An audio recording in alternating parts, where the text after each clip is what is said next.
Hello everybody and welcome to the 6th episode of Leadership Talks. It is heartening to receive your motivating and encouraging comments about this talk series. I'm Rupam Shah, your host for the show, and today I have with me someone who is a knowledge giant, an internationally renowned expert specializing in pedagogy and the use of technology tools to enhance it. Ladies and gentlemen, join me in welcoming Professor M M Pant, who has been working non-stop for past 50 years towards advancement of education in India and abroad. But before we enter into a conversation with him, let's have a look at his professional journey.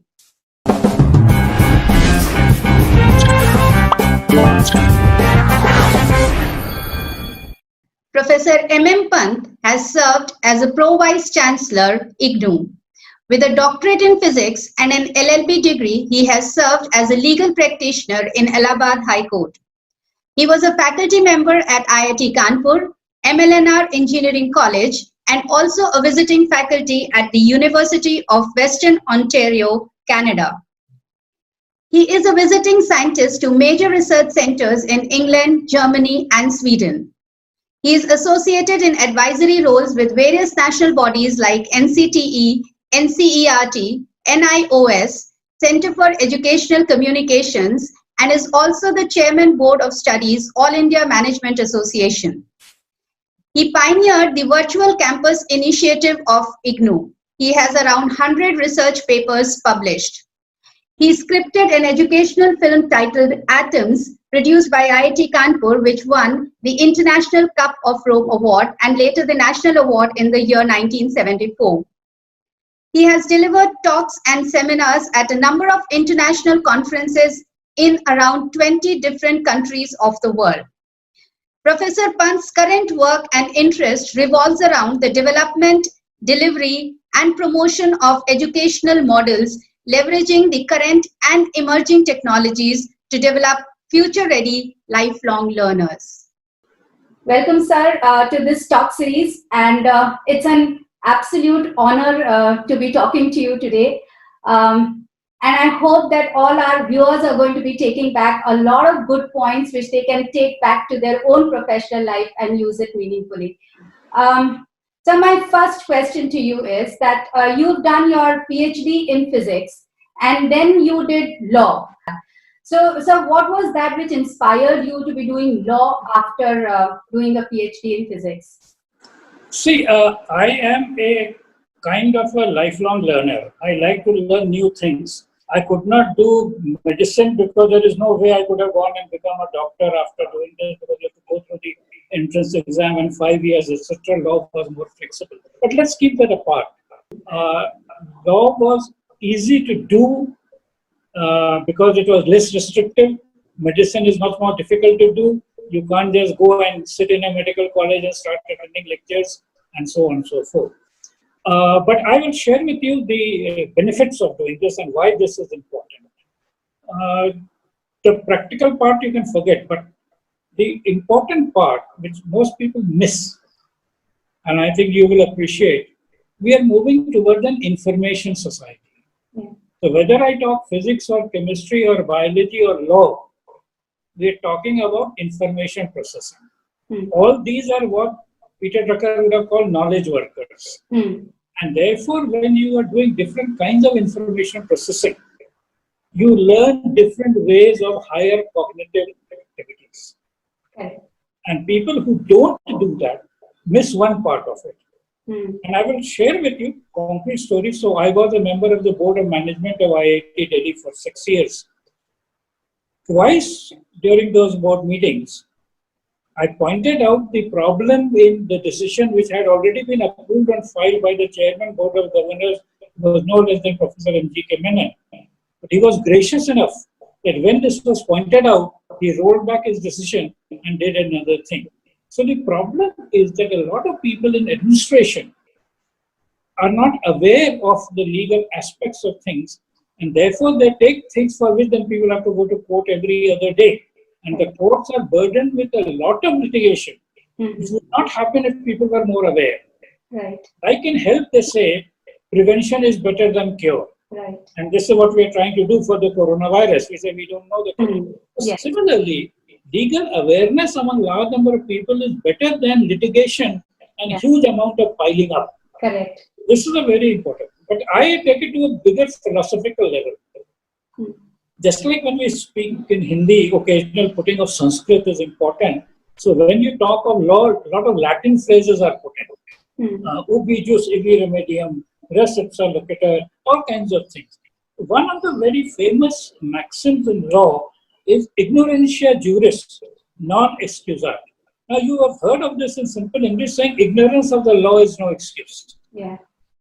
And you can see this today also, that if you don't know that there is a lockout, etc., you can't say, I didn't know. Right.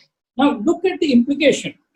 When you are saying ignorance of the law is no excuse, it is your responsibility to find out the latest law. Correct. And this is where my thing about learning comes up. I say ignorance itself is no excuse. Yes. And therefore you have to constantly learn, unlearn, and relearn. So today, there is no point in your saying, constitutional amendment gave me right to education. If I'm between 6 to 14, I must be in school. That is what that 2008 Act says. But you have to unlearn and relearn that today schools are closed because of the other act of epidemic, etc. This is true of life. Absolutely. When we talked of this Latin phrase, that was man-made laws. But natural laws are equally true. Yes. So if you say, I do not follow the law of coronavirus infection or contagiousness, it doesn't help because nature will do its own thing. Absolutely. So it is even more important than man-made laws to understand nature's law and to abide by nature's law. Absolutely. Which is where physics, connection. chemistry, and biology come in. Lovely. The whole thing, no, this is actually, in fact, if you were interested in spirituality and so on, if you look at Buddhism, what did Lord Buddha say? Lord Buddha said, all our pain is because of ignorance. Yeah. I jokingly used to say, because you don't know Pythagoras' theorem, therefore you are in pain. But this is the fact. So I think one of the very important things to understand about education is it is retrieving you from ignorance. Yeah. And we think of it as something which we are doing as a favor. I'm agreeing to study, I'm doing the homework. No. You are being salvaged from the ill consequences of ignorance. Right. And therefore, the more you are aware of, you cannot say, I know all the laws of physics, but I don't know the laws of chemistry, and I will eat some poison and then have that effect. Or I don't know the laws of biology, and I will be infected by a virus or whatever. So the whole point is that education is about removal of ignorance. Right. Whether you take it as a religious format, as part of Buddhism, or you take it as a philosophical thing, or you take it as a practical thing. Absolutely. You violate the laws of nature and you take potassium cyanide, the consequence will happen. Yes. It doesn't matter how in good faith you did it or in Lord's name you did it. People are going to religious places now. See, all this thing about religious places over because the law of biology is working stronger than the religious belief. Correct, sir. This is what my starting point is, and this is why law is very interesting, because law has a principle of adversity. In fact, it's a very important, one of the first principles of natural justice is hear the other side. So in all of the laws, it's called audi, alteram, partem. Now the point here is that very often we take one view and we don't even look at the other view. Yeah. Even in science, we have a hypothesis and we verify this. Right? But law is the one where you say, no, I want somebody to represent the other side. Even if a client cannot afford a lawyer, and it is called informa pauperis, the court appoints a lawyer for that, because they say without knowing or hearing both sides of a story, we cannot conclude. So to me, both are methods of getting at the truth. One is a scientific method, one is the adversarial method, and one is maybe the spiritual method where you directly get to know from God what the truth is. Right. Yeah. So such a beautiful connection that you made, and it's so important that we should be knowing law. And you said that ignorance is something which is not an excuse, and you cannot go ahead and say, I did not know that. It's actually that one should be knowing it. And that's why, in fact, as you said, that when you related it to spirituality, saying that we are in pain or we are in sorrow because we do not know our true self. Our actual knowledge is hidden. It is veiled with ignorance, and so therefore there is sorrow or there is pain. Sir, such a lovely connection with ignorance, law, and the phenomena of science. Sir, now you've been always highlighting that the most important skill in the fourth industrial age is the skill of learning, and children to become self-directed, lifelong learners. So, sir, what should the educationists be doing so that they can enhance this skill in the students? Yeah, so actually it is very interesting. All children are learners. If you look at small children, in fact, I will share with you a story. So once upon a time when I was in my 50s, I was with a bunch of medical doctors from AIMS and some committee, etc. And conversation tended towards this question that why is it that as we grow older, our ability to learn something new becomes less? I was assuming it to be axiomatic. And I said, children can learn so much in such a short time and we take so much longer.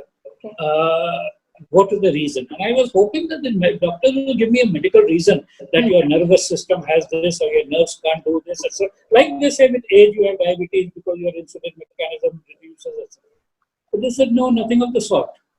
At any age, you are perfectly capable of learning. There's a thing called neuroplasticity. There's nothing with it is our habits. Yeah. He said, have you observed a small child? A small child is spending all the waking hours learning. Right? And young mothers have a problem trying to put them to sleep or etc. Because until he's physically exhausted, he won't sleep just because it is time. And the moment he wakes up, he or she wakes up in the morning, he's asking questions or mimicking things or trying something. Right? All the methods, the cognitive, affective, psychomotor, everything is doing. Yeah. Right? What happens is as we grow up, we start working, studying from, let's say, morning breakfast to lunch. In lunch, we look for tea break. In tea break, we look for another tea break. No child looks for a break in between this process of learning. And this is the main difference. And all that we have to do is to allow that to continue. We should allow a child to be curious, allow the child to ask as many questions, raise as many questions, challenge things. The problem is that we don't want to do that. The second thing is, most children will try to figure out answers themselves. In fact, there's a very nice video by Alison Gopnik which talks about how babies learn. And she says that it clearly shows that babies are like research people. They have a hypothesis, they do something, then they find the hypothesis doesn't work, they change their hypothesis, do something else, and so on till their hypothesis and observation match. He says babies are the R&D of humanity. Grown-ups are the marketing and sales. So the point is, all we have to do is to allow that and encourage that. The problem is that to establish our authority, we say, we will tell you what you should. Yeah. Instead of saying, we will help you know what you want to know, which may sometimes be difficult and challenging, and therefore that has happened. So education was about establishing authority. Even today, it is about establishing authority. When you get your degree, what does the convocation say? By virtue of the authority vested in me as Vice Chancellor of the University, I grant you this. It doesn't say you and I have worked together, we argued, we debated. Now you are worthy of standing on your own. We say authority of Vice Chancellor. And one letter from UGC removes the authority of the Vice Chancellor. So the whole point is, from authority, we should go to just rekindling, just let childhood prevail. In fact, there is a very interesting project at MIT. It is called Forever Kindergarten. So if you behave like a child, in terms of childlike simplicity and curiosity, that is what it needs. Correct. In fact, I can share with you a very interesting quotation from Isaac Newton. So Newton, as you know, was accomplished. He did so much wonderful. In fact, people wrote poems, the natures and nature's law lay hid in night. God said that Newton be and there was light. But when Newton was asked, what do you think of your life? He says, I do not know what I may appear to the world. But to myself, I am like a child on the seashore, looking now for a smoother pebble or a prettier shell, while the whole ocean of truth lay undiscovered before. Yeah. So learning is about discovering truth. Correct. And truth is so vast that it doesn't get done by one person or one lifetime or a few people. And that is the pursuit of being human. The pursuit of being human is try to understand how things happen, why things happen, what are the universal laws. See, these laws, IPC, CRPC, etc., are created by humans. They are binding to a territorial jurisdiction. But nature's law are not binding to a territorial jurisdiction. Now with coronavirus, everybody knows that. You cannot say, no, you will not come beyond this border. You can prevent the people not going across border. But you cannot prevent the nature's law from not happening. Absolutely, absolutely. So what you said is that basically inside our classrooms in the school, we should be letting curiosity be there in the students. They should be asking questions. The problem is that it's there already. Who controls the classroom? Yes. See, what I'm saying is it is the authority. See, the authority wants you to almost be indoctrinated in what their values are. Yeah. There's a very interesting example of this. I don't know, you were of course very young, but when we were at school level, the atlas would always show Egypt, etc. as Middle East. As grown up also we call them Middle East.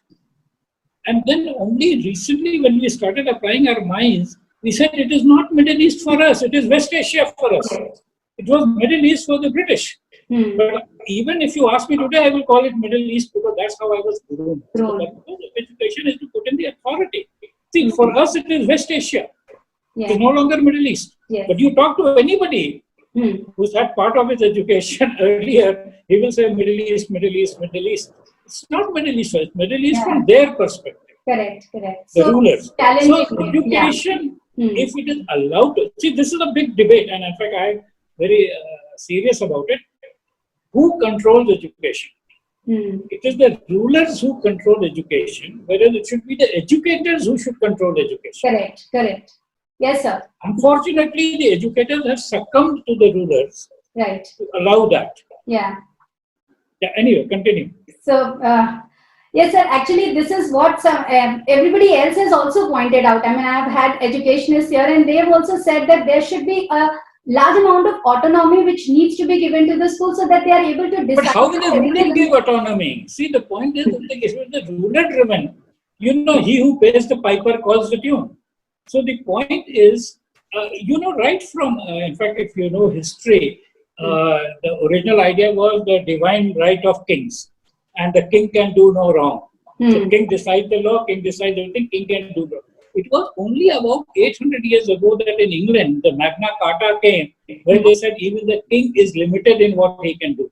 Now we have come to constitutional law, where we say it's the constitution which binds us. But who writes the constitution? The people in power, the people in the constitution. So the problem has been that somehow we have gone into the idea that education is a responsibility of the state, and therefore it will be colored by what the state thinks. Whereas if education were not a state thing, then it would be very different. In fact, so that is the point. So there is no point in people saying we want autonomy, because you cannot have autonomy unless you are autonomous, which means you should be free. And the answer to that is, and I have been saying this, that people should become independent educators. So unless you are independent, see, look at the Indian freedom movement. Why was it led by lawyers? Because government employees couldn't have revolted against the government.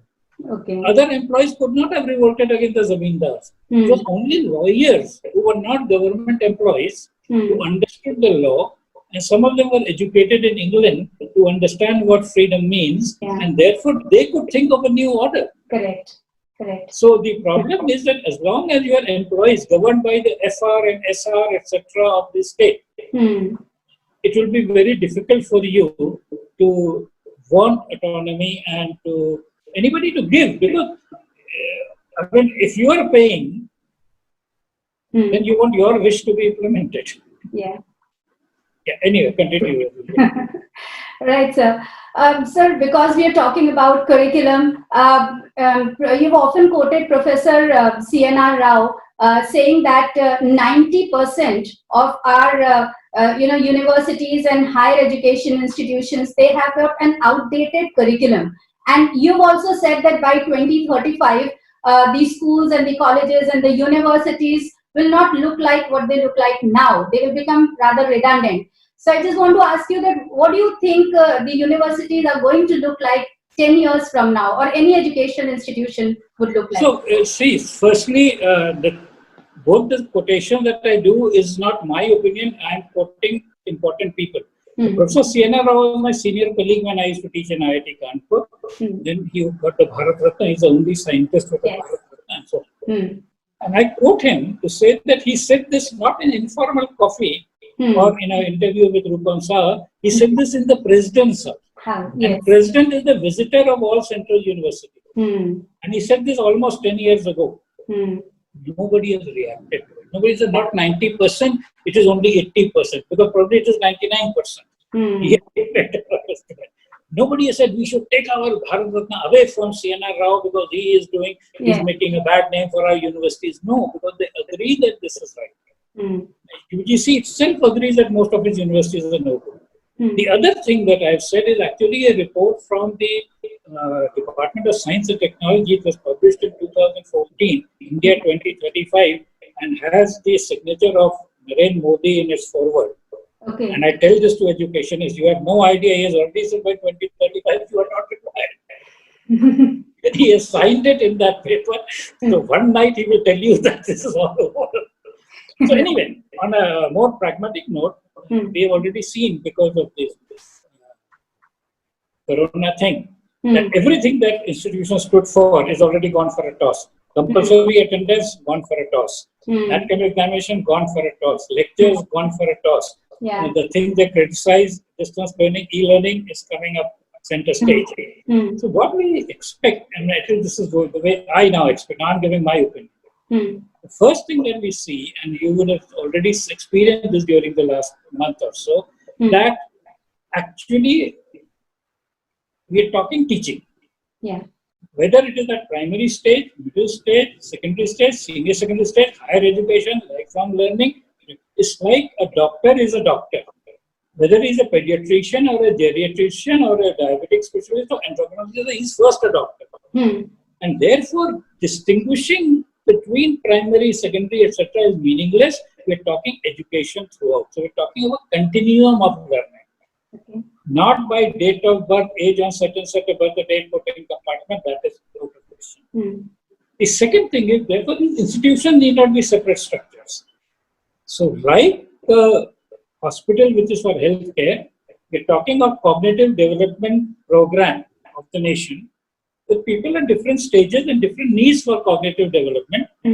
And there is no point in grouping them in 40 or 20 or 100, because today you are saying even 40 won't work, there should be only 10 in a class or 15 in a class. So what we are saying is, with establishment of IT, communication, and especially with artificial intelligence leading to personalization, you will have a continuum of education.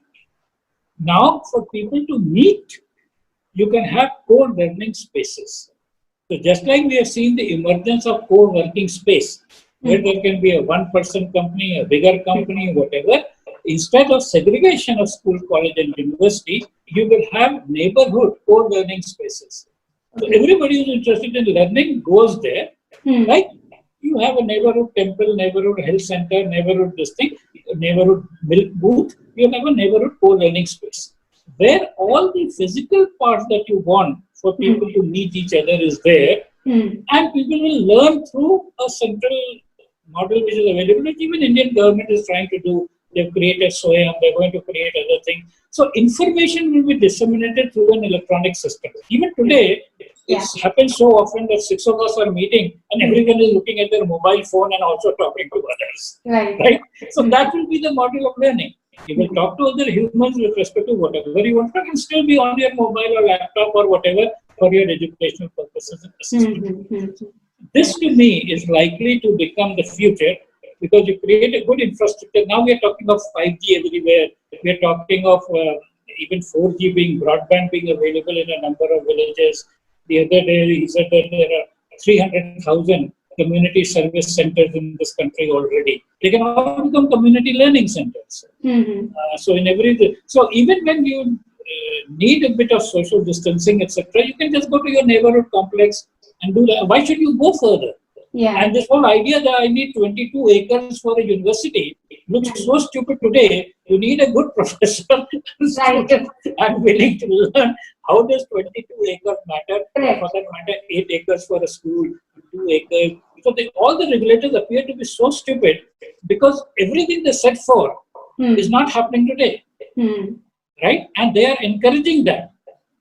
So they are not saying that close means really close, we will see after everything is over. No.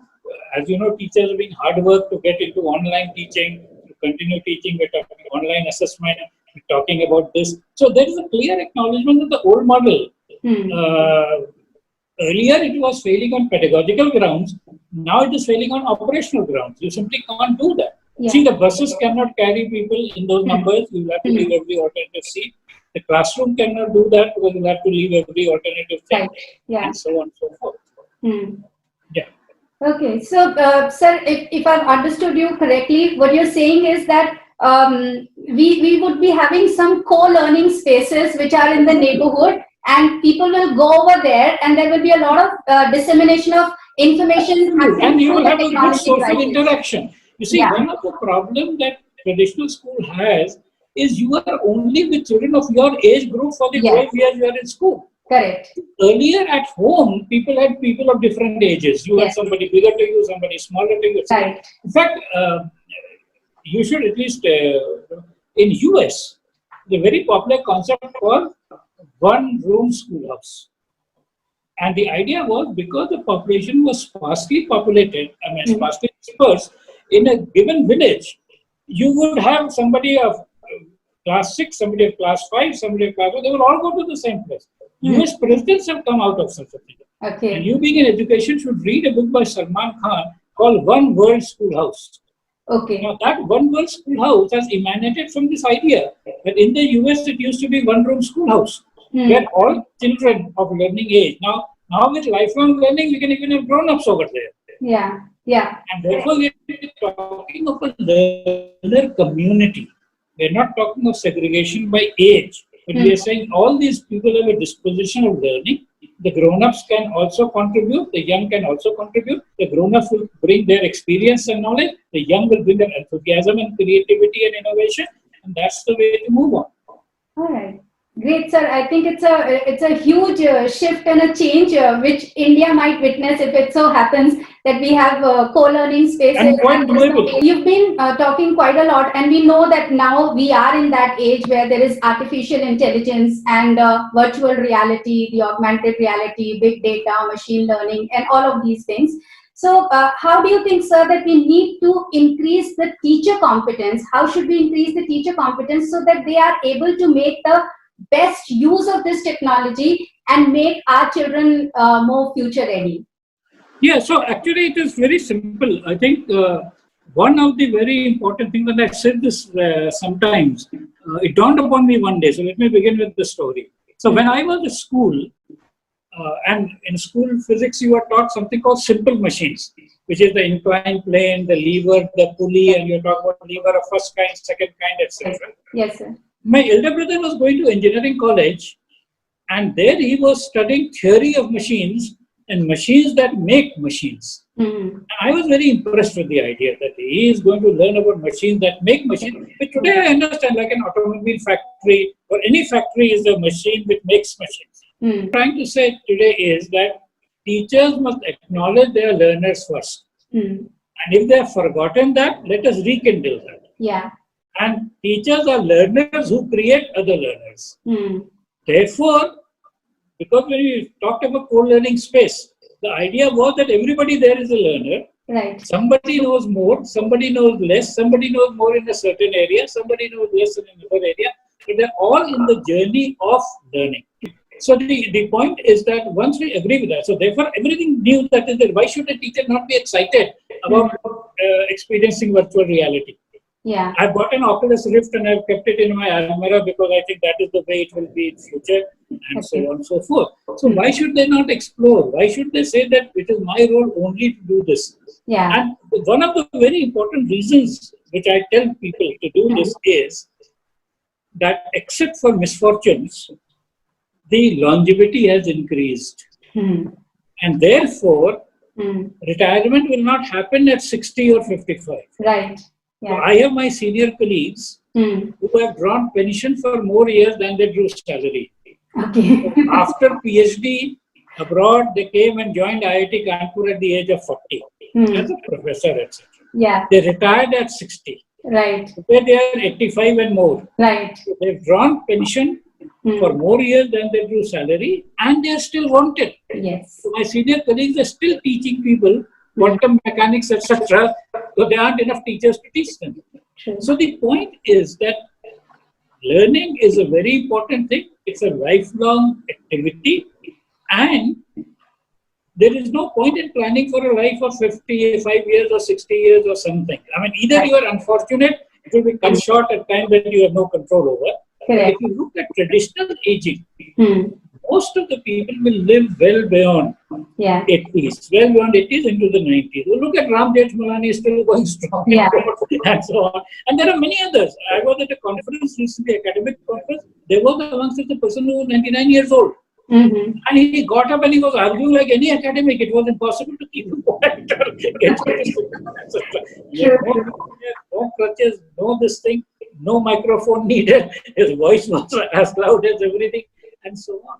So it is very important for people to see that if they want a long journey of happiness, it is perpetual learning which will provide that. Correct. Correct. So here also, sir, you're saying that teachers also have to let themselves explore. They have to open themselves to a lot of learning and then take on learning, because as you said, longevity has increased. So therefore, every teacher has to keep on learning, keep updating, and then see that. And it's an enjoyable thing, because if I feel this, for example, now that the virus come, I learned everything about Baltimore classification of viruses, what are the 7 kinds of viruses. Therefore, all teachers, as I said, are first learners, and anything that they come across, back to my original thing, ignorance is no excuse. Yes. And therefore, it is important for you to be well informed and aware.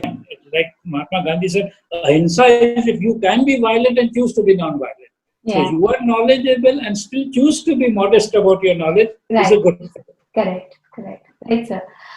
Sir, we've talked about schools and university, education, teachers, everything.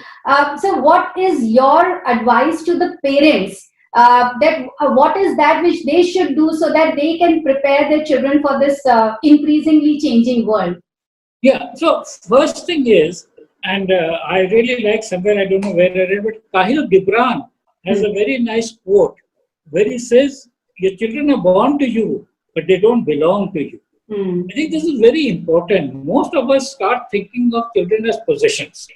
Earlier, we used to think of women as possessions. And we used to have harems and so on and so forth, which are indestructible. Now we see children as possessions. And we see the children as possessions to be showed off. So we will put them on a, polish them, this thing, put them on a showcase, and what to showcase our children. This is what is important to understand, that it is a part of the continuum. It is a part of life's evolution. Your grandparents, parents, you and your children and grandchildren and whatever is a story of it. It is not, in a sense, your ownership. This is very important to appreciate. And the world that your children live in and will live in is very different from the world you lived in or your parents lived in. And therefore, you should be ready to accept that and prepare them for that unknown. There's another thing which I think you'd be a little amazed to hear that. Yeah. If you are a young mother, you have to prepare your child for the 22nd century. 21st century is over. A child who is born in 2020s, if he lives to be 90, he will be in the 22nd century. True, true. Yes, yes. Right. So it's very different from what you might have seen or heard or learned from. You can imagine. Yeah. No, but this is truth. We are in 2020. Children born today will see the 22nd century. Absolutely. Most of them. Some of them may not, but most of them will see the 22nd century. So when people talk to me about 21st century education, I said, why are you forgetting 20th? Which is where they will spend their last years. Right. That is the most important. This they will go through. But how do you spend the last few years of your life? Right. Education should prepare you for that. Right. So this is thing which is very important. And the other thing that is, in my view, very important is that if you look at the coronavirus story, the essential weapon against coronavirus is your immunity. Rest is all make-believe. Yeah. Right? Those who have a strong immunity are able to resist it. Right. Now, this is very important. So the point is, your education should develop immunity against future shocks. Right? The purpose of education is to develop immunity against future shocks. Right? And this is what is important. So go back to my original story about ignorance. So from ignorance to knowledge, we are talking of an immune system against future changes. Correct. If you don't have that, you will either perish like the dinosaur or the dodo, or even if you look at that, king of the jungle is a protected species now. He was king of the jungle. Yeah. But he was not king of the urban, the metro, the IT age, the fourth industrial age. There he's become a protected species because some humans have shown compassion. And therefore, the whole idea is, and one can put it back to the word that we are saying. First, create interest, curiosity, desire to learn, and then learn well. Not to pass exam or score marks, so that when I know that I know. Correct. That is the thing. I should not say I have a piece of paper to show that I know. Right. I should know that I know and be able to do that. So this is exactly the thing. So like you're saying, don't prepare them for a sprint. CBSE, IIT, JEE or NEET or whatever. Prepare them for the marathon. Prepare them for make them long distance runners. Right. And a long distance runner is a very different thing from a short sprint thing. Correct. And the learning for immediate goals should give way to this thing. One of the challenges that happens, and many people ask me, you're saying all these big things for future ready, etc., but what about tomorrow? Future will come 80 years later, but the next 10 years, what do I do? And I have tried to say that you can respond to this on the basis of what is known as the Pareto principle. The Pareto principle of 80-20 applies in various places. That you apply it to your own pursuit. 80% of your energy, resources, etc., you spend on the conventional part, what is the established part for today. But 20% you spend on future readiness, on building your immune system, on keeping yourself future-proof, and so on and so forth. And this will continue to be throughout. So this can go for the next 10 years. The next 10 years, you know again what is certain and what is future, and so on. So this can be a universal principle that you could use in life. Absolutely, sir. It's a workable formula wherein 80% for conformity, 20% build up your immune system, create your learning skills, develop curiosity, learn for the sake of learning. And now, for example, in the last 2 months, they have demonstrated you can do this through electronic means. Right. So no quarrel with school. So we do the school part, but I spend only 80% of my effort budget on the school part. 20% of my effort budget on the electronic part, which I do separately from the rest of the world. Correct, correct. So thank you so much. It was a lovely advice for the parents. So coming on to something which is really personal, and I would like to take you back to your school days. I know that you received, you had written a letter to Sir Richard Feynman when he received the Nobel Prize, and you also got a reply back from him with a personal note.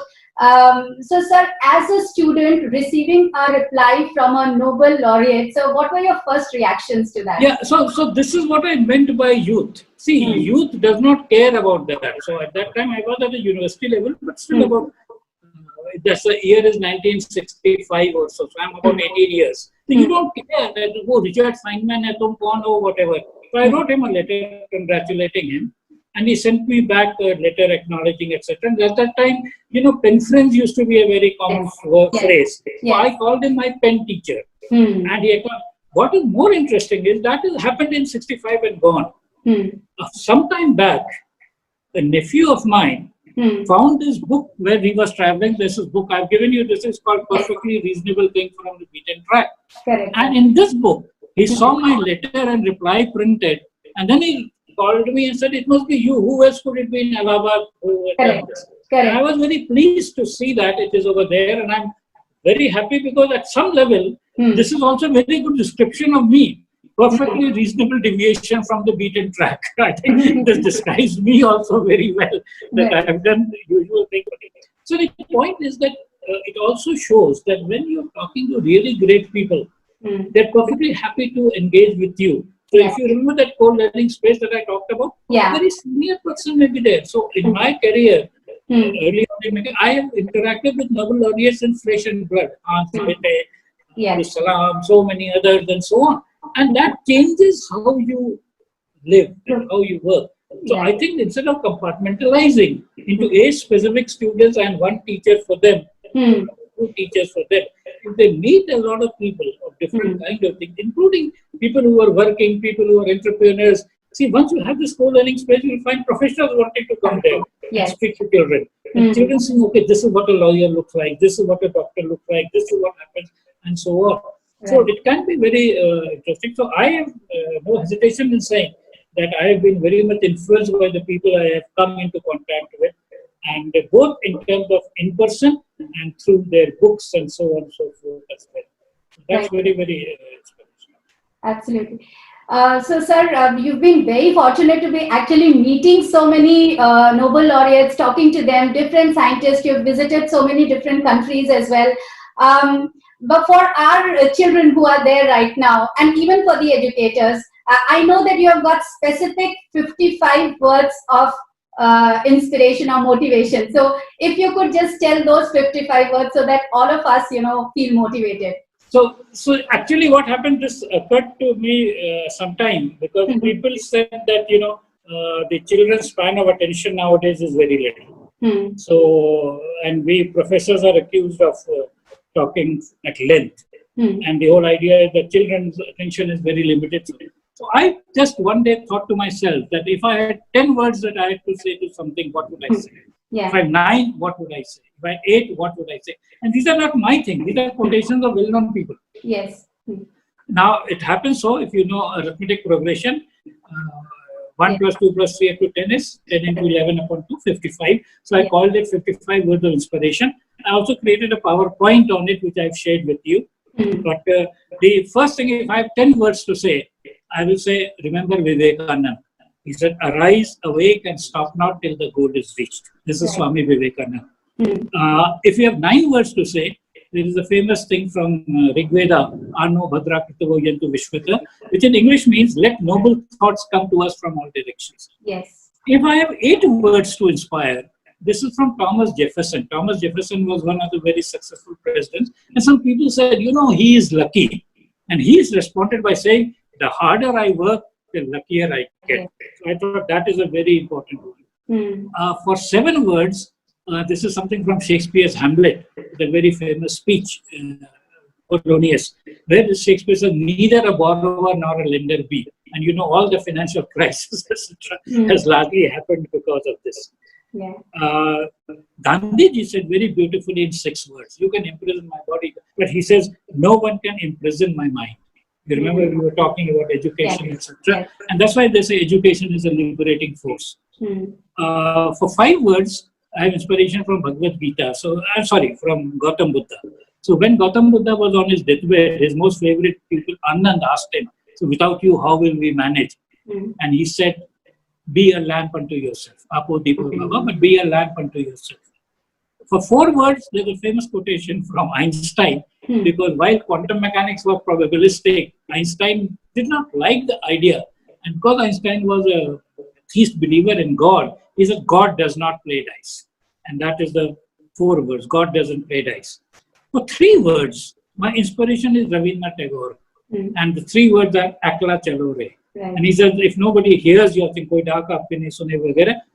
Akla Chalo Re. And this is very important, especially when you are in a path of something new. I mean, whether it was Copernicus on his own thing, or Darwin, or whatever, they had to go on their own path because the rest of the world was not agreeing with them. And therefore, to me, Akla Chalo Re is a very, very inspirational 3-word thing.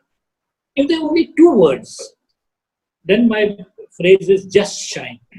And just shine is the philosophy of the sun. The sun doesn't care what happens, it just burns itself out.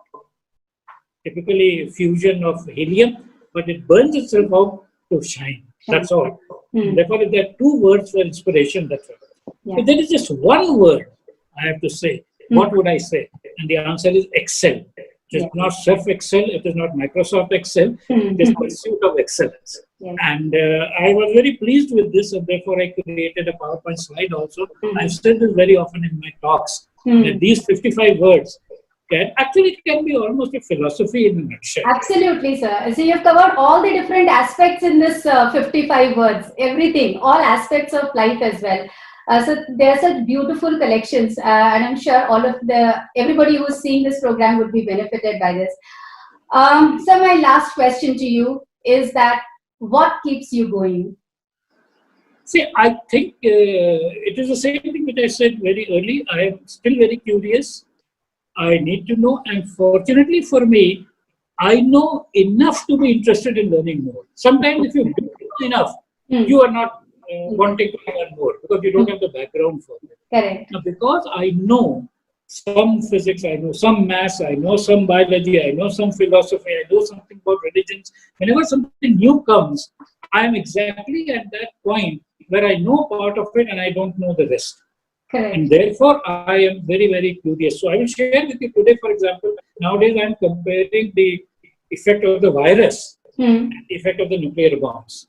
You know, the nuclear bomb had enriched uranium so many kilos, the bomb itself was 1,000 kilos and so on. The entire coronavirus in the world today is less than 1 gram. Yes. I was telling somebody, tomorrow's chief of defense staff will not be a weapons expert, will be a virologist. So this is exactly what I said is what keeps me going and interested. It is intrinsic nature, also the conditions I've developed, because very true, if I could not understand what are mathematical equations, if I could not understand what is DNA, RNA, etc., I would not follow all this. Right. But because I have that understanding, because this coronavirus has this kind of an RNA, then it has a lipid layer or whatever, protein, etc. Proteins are made of amino acids have NH2 in them, etc. So I think it is because of that background, and as you saw from science and arts and law and philosophy, it makes life very interesting for me. So every new thing is something which I like to know of and so on. Some people's background may not be enough, then may not be able to, but every time if you really don't know the background. So I am fortunate enough to know things at that level where I am curious to understand what I don't really know. Right, sir. So it's the knowledge which is actually propelling you to take more knowledge.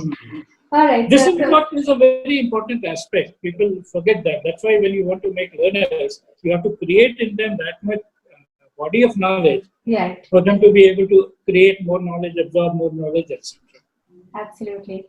Sir, it's actually absolutely thrilling talking to you. It's so knowledgeable. In fact, the whole conversation, and I think that people have to see it twice or thrice to get the complete value out of this talk. You've talked about some of the very revolutionary ideas into education, and I believe that this will get into reality after some time. Yeah. So thank you so much, sir, for giving your time. It was absolutely lovely talking to you, sir. Thank you. All the best for all your efforts. Thank you so much, sir. Thank you. So, ladies and gentlemen, you heard Professor M.M. Pant talk about what is his vision of education. How is it that he sees education transforming in next 10 years? What are the skill sets which will be needed by the students, by teachers, by parents, and how is the university education going to change? You also heard about the motivating words which he had to say to everybody. I hope you have taken back some good, very important points which you would like to emulate and use it in your own personal professional life. Thank you so much and keep watching Leadership Talks.